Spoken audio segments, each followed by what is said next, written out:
सहदेव जो है वह ज्ञान का रूप है। अब नकुल की बात करें तो नकुल है वो रूप का प्रतीक बताया है। तो पांचाली के पास रूप भी सौंदर्य था, मानी दया में रूप भी बहुत अच्छा होता है। देखो बहुत से हमने देखे जो दाता होते हैं जिसके अंदर दया होती है, वो कुरूप होने के बावजूद भी सब लोग उसे पसंद करते हैं। क्यों? क्योंकि उसके अंदर दया रूपी गुण है। तो नकुल जो है वो रूप का गुण है। पांचाली दया है और नकुल है वो रूप है, तो रूप में भी दया होनी चाहिए। बहुत से लोग सुंदर होते हैं पर दूसरे को, कुरूप को वह जलाते हैं या फिर कहीं ना कहीं उसे दुख पहुंचाते हैं, तो उसके रूप में दया नहीं है, इसलिए वो ऐसा कृत्य करते हैं, वो अधर्म रूपी रूप है। तो यहाँ पे रूप में भी दया होनी चाहिए। तो पांचाली के 5 पति जो थे वो यह पति थे।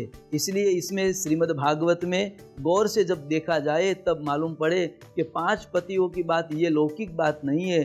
5 पति मानी द्रौपदी के पास ऐसे 5 पुरुष थे, 5 गुण थे कि जो गुण उसके अंदर थे। कौन से गुण थे? तो पहले से हम देखते हैं कि द्रौपदी में धर्म था, ज्ञान था, आत्मा में रुजुता थी, रूप भी था और बल भी है। ऐसे 5 पतियों को, 5 गुणों को धारण करने वाली दया रूपी द्रौपदी है। तो यहाँ पे द्रौपदी ने कहा मुच्यताम ऐशः।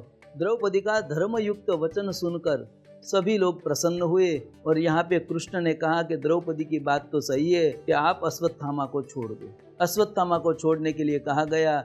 धर्मराज ने भी कहा कि मैं कृष्ण की बात में सहमत हूँ, हे अर्जुन, हे पार्थ, तुम इस अश्वत्थामा को छोड़ दो।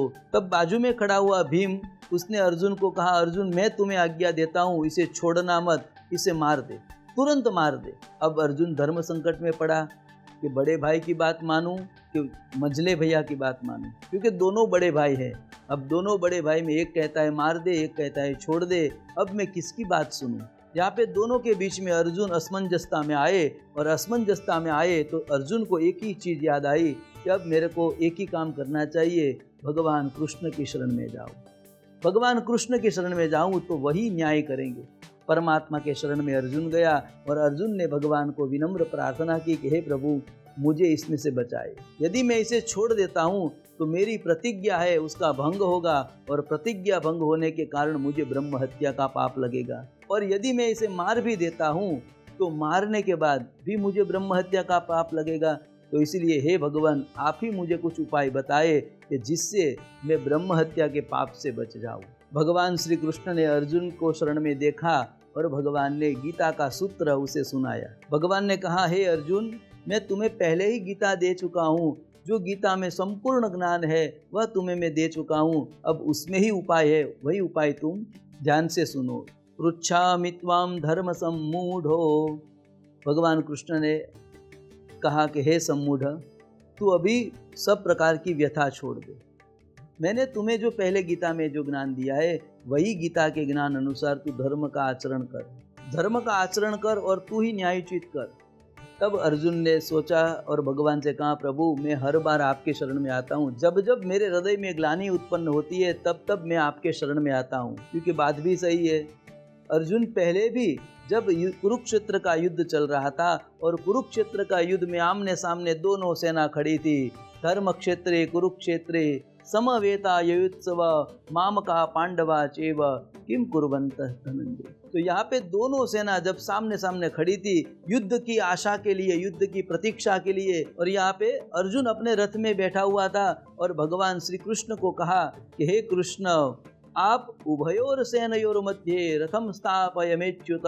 हे कृष्ण, आप मेरे रथ को दोनों सेना के मध्य में लेकर जाइए और वहाँ पे मैं सभी के दर्शन करना चाहता हूँ। और वहाँ पे कृष्ण उस रथ को लेकर गए और रथ को लेकर गए। तब अर्जुन ने सभी योद्धाओं को देखा और ग्लानि करने लगा, क्योंकि यहाँ पे अर्जुन ने देखा कि यहाँ पे जिसके साथ मैं युद्ध करने के लिए आया हूँ वह सब कोई और नहीं है, वह सब मेरे अपने ही है। अपने पितामह भीष्म को देखा, वहाँ पे अपने भाइयों को, 100 भाइयों को देखा, गुरु द्रोणाचार्य को देखा, कृपाचार्य को देखा और सभी अपने इष्ट मित्र स्वजनों को देखा तब अर्जुन ग्लानि में होकर वहाँ पे सोचने लगा कि ये सबको मार के मुझे राज्य जो भुगतना पड़े तो ये राज्य क्या काम का। इसलिए मैं, हे कृष्ण, मैं युद्ध करना नहीं चाहता हूँ, मैं आपकी शरण में हूँ। और भगवान की शरण में आया और भगवान ने उस समय गीता के 18 अध्याय अर्जुन को सुनाए। भगवान ने अपना विश्व रूप दर्शन करवाए और दर्शन करवाने के बाद में परमात्मा ने उस अर्जुन को अंतिम सूत्र में कहा, तस्मादुत्तिष्ठ कौन्तेय युद्धाय कृत निश्चय। हे अर्जुन, अब खड़ा हो जा। अर्जुन सन्यासी बनने को सोच रहा था कि हे प्रभु, मैं तो भिक्षावृत्ति करके अपना जीवन निर्वाह करूंगा, पर अपने स्वजनों को मारूंगा नहीं।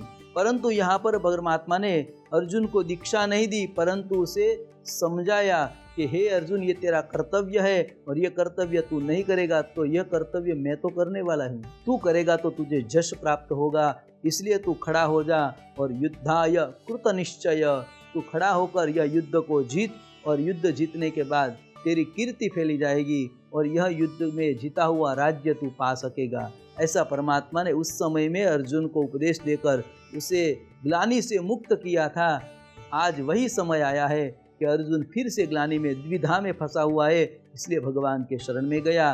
भगवान ने कहा, हे अर्जुन, मैं तुम्हें गीता पूर्व सुना चुका हूँ, अब वही गीता के अनुसार तू धर्म कर। कहते बात तो सही है। भगवान कहते हैं कि धर्मराज ने कहा है ब्राह्मण पुत्र है उसे छोड़ दे, ब्राह्मण का वध नहीं करना चाहिए, ये भी धर्म है। और साथ में भीमसेन जो कह रहे हैं वो भी बात सत्य है कि इसे छोड़ना नहीं चाहिए, ये आतताई है। तो अब तू निर्णय कर, तू ही उसे निर्णय करके बता। अर्जुन कहे, प्रभु ये दोनों बात आप कर रहे हो, मेरे को समझ में नहीं आ रहा, क्या करूँ मैं, मानूं कि नहीं मानूं, इसे मारूं कि नहीं मारूं, इसे मार दूं या छोड़ दूं, आप कृपा करके बताए। भगवान ने कहा, देख मैं और बात बताता हूँ। द्रौपदी ने कहा, वैसे ही ये गुरु पुत्र है, गुरु के पुत्र के रूप में उसके पिता ही जीवित रहते हैं, क्योंकि गुरु का आत्मा ही उसमें स्थित रहता है, इसलिए गुरु पुत्र समझकर उसे छोड़ देना चाहिए। परंतु यहाँ पे भीमसेन जो कहते हैं वो बात भी गलत नहीं है, क्योंकि आतताई को छोड़ना नहीं चाहिए। आतताई 6 प्रकार के होते हैं। आतताई में सबसे पहला आतताई इसे बताया गया है कि किसी की भूमि जो हरण कर ले उसे आतताई कहा गया है। किसी स्त्री को हरण कर ले उसे आतताई बताया गया है। इसलिए रावण को भगवान ने मारा, क्योंकि भगवान की स्त्री को उसने हरण किया था, इसलिए उसे रावण को आतताई बताया गया। भगवान ने वाली को मारा इसलिए कि वाली ने सुग्रीव की पत्नी तारा की हरण की थी, इसलिए उसे आतताई बताकर उसे दंड दिया था। तो स्त्री का हरण करे उसे आतताई कहते हैं। किसी का धन ले लेना उसे आतताई कहते हैं। किसी की जमीन वगैरह, खेती वगैरह हड़प कर लेना, जमीन वगैरह उसे छीन लेना, उसे भी आतताई कहते हैं। तो ऐसे 6 आतताई यहाँ पे बताई है। भगवान ने कहा ऐसे आतताई को छोड़ना नहीं चाहिए। अर्जुन सोचने लगा, प्रभु ये 2 प्रकार की द्विधा में आप डाल रहे हो मेरे को, कभी कहते हो इसे मार दो और कहते हो इसे छोड़ना भी नहीं चाहिए, तो मैं करूँ तो क्या करूँ, प्रभु मुझे ज्ञान दीजिए। फिर बाद में भगवान ने कहा, तुम्हारी जो विवेक बुद्धि कहे वही कर। परमात्मा ने कहा, और परमात्मा का जो कहा हुआ उसमें अर्जुन संकेत समझ गया कि ब्राह्मण को मारोगे नहीं तो कोई बात नहीं, पर ब्राह्मण को वध के अनेक कारण है, वो भी करना चाहिए। भगवान कृष्ण और अर्जुन का दोनों मीठा संवाद चल रहा है, और संवाद में भगवान कृष्ण उसे बार बार उलझ रहे और अर्जुन बार बार उलझ रहा है कि प्रभु मैं करूँ तो क्या करूँ, इसे मारूँ या छोड़ दूँ। बार बार अर्जुन और भगवान का संवाद में भगवान उस एक के ऊपर एक दृष्टांत दे रहे हैं कि द्रौपदी की बात ये कहने के बात सत्य है और भीमसेन जो कहते हैं वो भी बात सत्य है, क्योंकि दोनों की बात सत्यता के ऊपर है। बस यही हमारे जीवन में भी ऐसे बार बार यहाँ पे असमंजसता खड़ी हो रही है। कभी कभी हमारे जीवन में भी ऐसी घटनाएं बनती है, हमारे गुरु कुछ और कहते हैं, हमारा धर्म कुछ और कहते हैं, और हमारे माता पिता कुछ और हमको कहते हैं। तो ये दोनों में जो असमंजसता है उसमें हम भी अर्जुन की जैसे उपस्थिति में, अर्जुन की जैसी स्थिति में आ जाते हैं।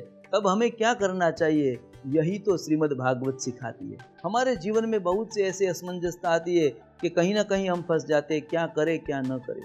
इसलिए धर्म का आश्रय लेना चाहिए और धर्म का आश्रय के हिसाब से उसे न्याय करना चाहिए। धर्म का न्याय 3 प्रकार से होता है। कैसे कैसे, तो कहते हैं देश, काल और पात्र के मुताबिक। देश माने कहाँ पे स्थान है, कहाँ पे जगह है, कौन सी जगह है, वहाँ पे उसके हिसाब से न्याय होता है। और दूसरा यहाँ पे काल माने समय कौन सा चल रहा है, उसके हिसाब से उसका न्याय होता है। और सामने पात्र कौन है, उसके हिसाब से यहाँ पे न्याय होता है। तो यहाँ अर्जुन इस न्याय के लिए इन तीनों के ऊपर विचार करके धर्मयुक्त न्याय विचार करेंगे